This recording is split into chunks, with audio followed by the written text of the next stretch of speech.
We are going to be reading Chapter 4 in Iqbal.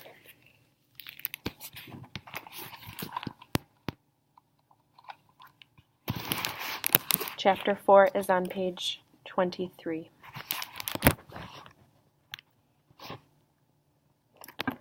For more than a month after Iqbal's arrival, nothing new happened. The heat got worse and worse, and we worked harder and harder. Husain Khan moved nervously around the workshop, distributing threats and promises, oily caresses and slaps, all the while wringing his hands and invoking the name of Allah and the Prophet in vain. We old-timers knew only too well that he was expecting a visit from clients, probably foreigners. Our master was worried that the carpets we were making wouldn't be beautiful or perfect enough to satisfy these illustrious customers. He tried endearments. "Oh, my little one, my little doves, and even my beloved children." He reminded us that he had freed us from a life of hunger and hardship. He begged us not to ruin him, because his ruin would be ours, and then he threatened us with the most horrible punishments. And indeed, when the clients were about to arrive, it was easy to end up in the tomb for the slightest mistake. When we stopped working at sunset, we were exhausted. Our fingers bled from all the cuts and the threats made. Karim was the one who feared Husain Khan's anger the most. If he was kicked out, what could he do? With no home or family to go to, he'd end up alone in some corner of the souk, or the market. So during the day, if we dare raised our heads for a second, we were victims to Karim's angry outbursts or his threats to tell on us.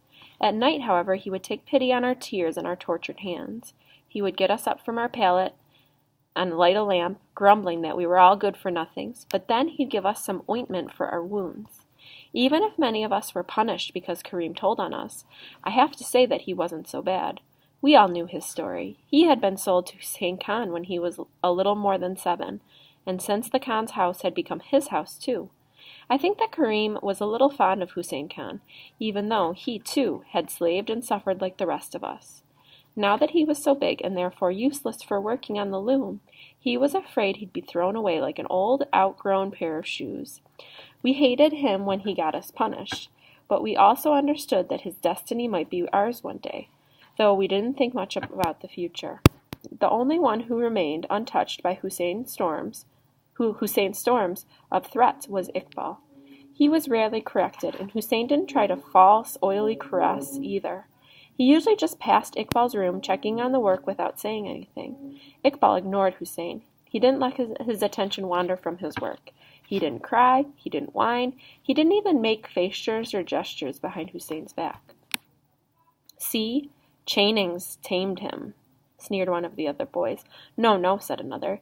"He wants to become the master's pet." I knew that these things weren't true, but Iqbal paid no attention to the comments. Since we shared the same fate and the same kind of life, you'd think we all children would feel united. But instead, we quarreled and separated into little groups. The big ones always bullied the little ones, as though bullying could change our destinies or make us feel better. "Just ignore them," Iqbal would say.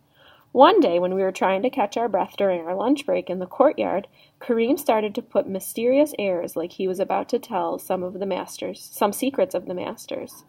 "We have to treat our new friend with respect," he said, pointing at Iqbal. "He's special. He's precious. I heard Husain Khan say so to another carpet maker." We were all ears. "And what's so special about him?" Karim waited until he was sure that he had everyone's concentrated attention. Then he looked around to make sure Husain or his wife couldn't hear, shrugged his shoulders, spat in the dust, lowered his voice, and whispered, "The rug, the one he's weaving, isn't like all the others. No, it's the blue Bakara. Ever heard of them? Only 2 are made each year, maybe 3, Husain said. I heard him with these very ears. A carpet like that is worth a lot of money, and not anyone can make one. You need an artist for a carpet like that." There he stopped and spat in the dust again. "Our friend here is an artist. Whoever would have thought it, eh?" All eyes turned to Iqbal. "Is that true?" we asked. Iqbal was as red as a chili pepper. "I don't know," he muttered. "Of course he knows," Karim went on. "He's already made one. Husain said so. He said it." "Is it true? Is it true?" we asked again. "I had 3 masters before Husain Khan," Iqbal answered, "and yes, for one of them I made a carpet like that. And how did you do it? I don't know. I just copied the design they gave me. We sat there in silence for a few minutes. But, if that's the case, said a boy who came from India, then why did your master sell you? I don't know, Iqbal said in a low voice. You could tell he was embarrassed, and he wasn't happy that Kareem had revealed Hussein's secret. And you, Kareem, you who know everything, do you know why his master sold him if he's as good as you say? Of course I know, but I can't tell you. The master trusts me and doesn't like to talk to me about his private matters. We all snickered at that excuse, and Kareem got mad. Once we calmed down again, a dark-skinned boy from the south who had seen the sea stood up from the edge of the well where he'd been sitting. But then, the boy said, then the masters will erase your lines. If the carpet is worth so much, he'll cancel your debts. We all nodded. We had never seen such luck.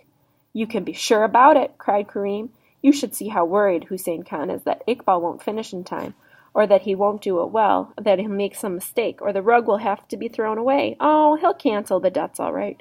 You all know how generous and fair a master is. Many of us had doubts about that, but we observed Iqbal with new envy. He was going to succeed. Hussein won't cancel the debts, Iqbal said slowly. My other masters didn't. Our debt is never canceled. So what hope did we have? Why did we work from dusk till dawn? What right did Iqbal have to claim such awful things? After all, he was the newest arrival and luckier than everyone else. How could he crush us like that? Even Salam and Ali thought he was lying, and that he would be freed. You're a liar, shouted Ali, almost in tears, and Salam trembled in anger. In the following days, many of us started to resent Iqbal, saying that he was arrogant and that he sided with Kareem and Hussein Khan. I tried to defend him, but I was only a little girl. I had fallen into the habit of sliding over to Iqbal's pallet and chatting with him almost every night before going to sleep. I didn't believe the mean talk about him, and if the master canceled his debts, well, I'd be happy for him. We'd sit in the dark and listen to the city and the sound of the traffic that never stopped. But at night became dulled and muffled. Sudden voices, the mumbling of a man who hadn't respected the precept of no alcohol, and those mysterious, confused city night sounds that we couldn't identify. We both had been born in the countryside, and there the noises that broke the silence of the night all had a name and a familiar origin. A bird of prey, a buffalo that had gotten free, a stray dog wild on following a scent, and sometimes the rustle of a restless spirit whose mark we would find on the bark of a tree the following morning. We never really feared the spirits because we understood they were part of the natural world. But we didn't know city life. We had only caught glimpses of it through van windows when the master took us away from our families and brought us to the carpet factory. I remembered people running from one place to another, more people than I'd ever seen before, and that they all looked like they didn't really know where they were going. Iqbal could remember more about cities because he had changed masters. Once he had seen dozens of kites dancing in the spring sky, and he'd remembered one of those enormous, shiny, multicolored buses we have in Pakistan, full of headlights and taillights and chrome, with horns that blasted like a whole herd of buffalo, so that they could make their way through the chaos of traffic. It had been the first time he had seen one. Me, said Iqbal, I'd like to get one of those buses and sit down next to a window and go all around the city, twice even, to see where all those people are running to.